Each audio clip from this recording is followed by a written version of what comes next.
নমস্কাৰ সকলকে স্বাগতম জনাই ষ্টুডিঅত মই জাহ্নবী লৈ আহিছোঁ প্ৰথমটো খবৰ ৰূপহীহাটত নিশা সংঘটিত হৈছে ভয়ংকৰ অগ্নিকাণ্ডৰ ঘটনা 5খনকৈ ব্যৱসায়িক প্ৰতিষ্ঠান জ্বলি ভস্মীভূত হৈছে বিধ্বংসী অগ্নিকাণ্ডত আৰু এই অগ্নিকাণ্ডৰ ফলত 20 লাখ টকাৰ সা সম্পত্তি সম্পূৰ্ণৰূপে ধ্বংসস্তূপত পৰিণত হৈছে বুলি জানিব পৰা গৈছে নিশাৰ ভাগত সংঘটিত হোৱা অগ্নিকাণ্ডক কেন্দ্ৰ কৰি এক হাহাকাৰ পৰিৱেশে বিৰাজ কৰিছে লৈ আহিছোঁ এই মুহূৰ্তৰ সবিশেষ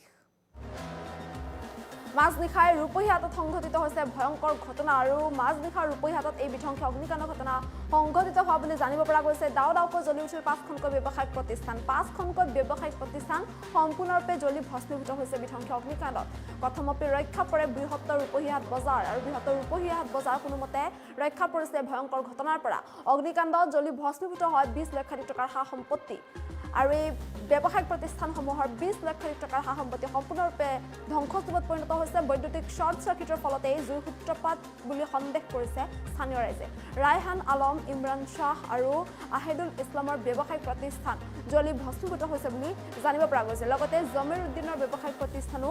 বিস্তৰ ক্ষতিসাধন হৈছে ঘটনাস্থলীত অগ্নি নিৰ্বাপক বাহিনীৰ উপস্থিত হোৱাত পলম হোৱা বুলিও অভিযোগ উত্থাপন কৰিছে ৰাইজে কিন্তু ঘটনাৰ পাছতে উত্তপ্ত পৰিস্থিতিৰ সৃষ্টি হোৱা দেখিবলৈ পোৱা গৈছিল অৱশেষত অগ্নি নিৰ্বাপক বাহিনী উপস্থিত হৈ জুই নিৰ্বাপন কৰিবলৈ সক্ষম হৈছে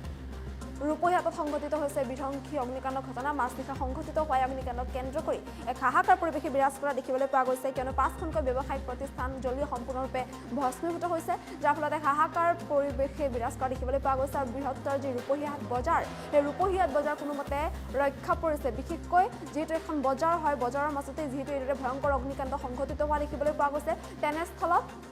কোনোমতে বহু লোক ৰক্ষা পৰিছে বিশেষকৈ বজাৰখন সম্পূৰ্ণৰূপে ধ্বংসস্তূপত হোৱাৰ পৰা কোনোমতে ৰক্ষা পৰা দেখিবলৈ পোৱা গৈছে কিন্তু 5খনকৈ ব্যৱসায়িক প্ৰতিষ্ঠান জ্বলি ভস্মীভূত হৈছে যাৰ ফলত যিসকল ব্যৱসায়ী আছে ব্যৱসায়ীসকলৰ হাহাকাৰ পৰিৱেশে বিৰাজ কৰা দেখিবলৈ পোৱা গৈছে এইদৰে য'ৰ পৰা তেওঁলোকে পৰিয়াল পোহপাল দি আছে য'ৰ পৰা তেওঁলোকে জীৱিকা নিৰ্বাহ কৰি আছে সেইখন জীৱিকা নিৰ্বাহ কৰা তেওঁলোকৰ যিটো আহিলা সেই আহিলাটো এইদৰে জ্বলি চাৰখাৰ হোৱাৰ পাছতেই সেইসকল ব্যৱসায়ীৰ মাজত হাহাকাৰ পৰিৱেশে বিৰাজ কৰিছে 5খনকৈ ব্যৱসায়িক প্ৰতিষ্ঠান জ্বলি ধ্বংসস্তূপত পৰিণত হোৱা দেখিবলৈ পোৱা গৈছে ৰায়হান আলম ইমৰান শ্বাহ আহিদুল ইছলাম আৰু জমিৰ উদ্দিনৰ ব্যৱসায়িক প্ৰতিষ্ঠানত বিস্তৰ ক্ষতিসাধন হোৱা দেখিবলৈ পোৱা গৈছে প্ৰায় 20 লাখ টকাৰ সা সম্পত্তি জ্বলি ভস্মীভূত হৈছে এই বিধ্বংসী অগ্নিকাণ্ডক ইফালে অগ্নিকাণ্ডৰ পাছতে অগ্নি নিৰ্বাপক বাহিনী ঘটনাস্থলীত পলমকৈ উপস্থিত হোৱা বুলি অভিযোগ উত্থাপন কৰিছে ৰাইজে যাৰ পিছতে ৰাইজে ক্ষোভ প্ৰকাশ কৰা দেখিবলৈ পোৱা গৈছে প্ৰতিবাদ সাব্যস্ত কৰা দেখিবলৈ পোৱা গৈছে পৰিস্থিতি উত্তপ্ত হৈ পৰিছে সমগ্ৰ ঘটনাক কেন্দ্ৰ কৰি আৰু অৱশেষত পলমকৈ হ'লেও অগ্নি নিৰ্বাপক বাহিনী উপস্থিত হৈ জুই নিৰ্বাপন কৰিবলৈ সক্ষম হয় কিন্তু জুই নিৰ্বাপন কৰে যদিও 20 লাখ টকাৰ সা সম্পত্তি জ্বলি ভস্মীভূত হয় ইফালে 5খনকৈ ব্যৱসায়িক প্ৰতিষ্ঠানত হোৱা এই অগ্নিকাণ্ডৰ ফলতে এক হাহাকাৰ পৰিৱেশে বিৰাজ কৰে বৈদ্যুতিক শ্বৰ্ট সাৰ্কিটৰ ফলতে অগ্নিকাণ্ডৰ সূত্ৰপাত হোৱা বুলি সন্দেহ কৰা হৈছে যাৰ পাছত এইদৰে পৰিস্থিতি উত্তপ্ত হৈ পৰা দেখিবলৈ পোৱা গৈছে বুধৰ পৰা সমগ্ৰ এই অগ্নিকাণ্ডক কেন্দ্ৰ কৰি এইদৰে এক হাহাকাৰ পৰিৱেশে বিৰাজ কৰা দেখিবলৈ পোৱা গৈছে ৰূপহীহাটত মাজনিশা সংঘটিত হৈছে এই বিধ্বংসী অগ্নিকাণ্ডৰ ঘটনা আৰু এইদৰে অগ্নিকাণ্ডৰ ঘটনাক কেন্দ্ৰ কৰি পৰিস্থিতি উত্তপ্ত হৈ পৰা দেখিবলৈ পোৱা গৈছে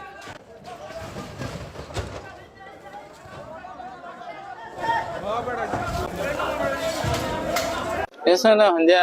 মানে মোৰ দুজন ছাত্ৰ আহি আছে দোকানৰ পৰা মোক ফোন মাৰিলে যে ছাৰ জুই লাগিছে প্ৰকাণ্ড তাৰপিছত মই আহি দেখো অৱস্থা নাই মই দৌৰি লগে আহিছো মাত্ৰ 1-2জন মানুহ আছিল তাৰপিছত মই লগে অচি ছাৰক সন্মানীয় অচি ছাৰক মই জনালো যে ছাৰ এনেকে ৰূপহীত জুই লাগিছে ছাৰ লগে আহি গৈছে আমাৰ কথা শুনি ছাৰ ফায়াৰ ব্ৰিগেডত ফোনো মাৰিছে তাৰপিছত শুনাশুনি হোৱাত তাৰপিছত মানুহবিলাক আহিছে আমি প্ৰথমে কি কৰিছো ৰাইজ লৈ পানী ঘৰৰ পৰা বাল্টি দি পানী আনি আমি 10-15 জনে এনেকে মই নিজে পানী মাৰিছো পানী মাৰি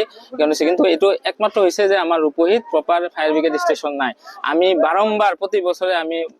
অনুৰোধ জনাইছো আমাৰ ডিচি মহোদয়ক আমাৰ যি অফিচাৰ আছে তেওঁলোকক জনাইছো আমি মুখ্যমন্ত্ৰী মহোদয়লৈ কিবা বাৰ্তা প্ৰদান কৰিছো যে আমাৰ ৰূপহীত বিস্তৰ ক্ষতি হৈ আছে আমাৰ ব্যৱসায় ভাই বন্ধুসকলৰ বহুত ক্ষতি হৈ যোৱাবাৰো আজি প্ৰায় 6টামান দোকান পৰিছে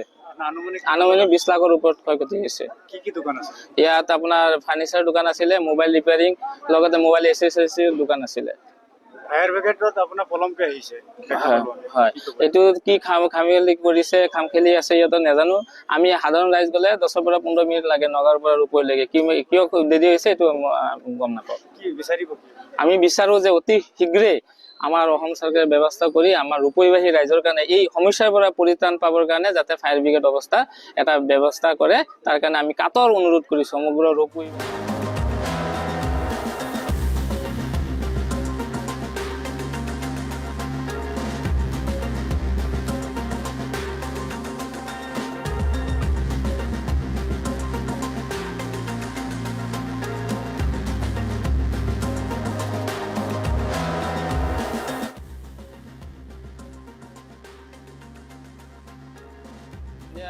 মানে মোৰ দুজন সন্ধিয়া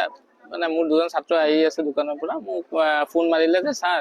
জুই লাগিছে প্ৰকাণ্ড। তাৰপিছত মই আহি দেখো অৱস্থা নাই, মই দৌৰি লগে আহিছো, মাত্ৰ 1-2জন মানুহ আছিল। তাৰপিছত মই লগে অচি ছাৰক সন্মানীয় অচি ছাৰক মই জনালো যে ছাৰ এনেকে ৰূপহীত জুই লাগিছে। ছাৰ লগে আহি গৈছে, আমাৰ কথা শুনি ছাৰ ফায়াৰ ব্ৰিগেডত ফোনো মাৰিছে। তাৰপিছত শুনাশুনি হোৱাত তাৰপিছত মানুহবিলাক আহিছে। আমি প্ৰথমে কি কৰিছো, ৰাইজ লৈ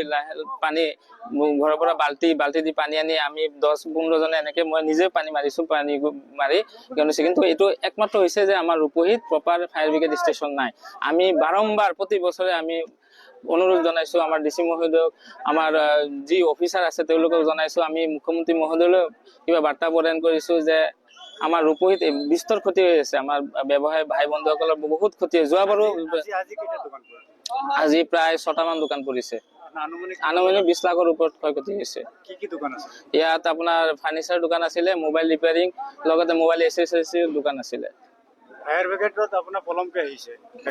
হয়, এইটো কি খামখেলি কৰিছে, খামখেলি আছে সিহঁতৰ নাজানো। আমি সাধাৰণ ৰাইজ গলে 10 পৰা 15 মিনিট লাগে নগাঁৱৰ পৰা ৰূপহীলৈকে। কিয় দেৰি হৈছে এইটো গম নাপাওঁ। আমি বিচাৰো যে অতি শীঘ্ৰে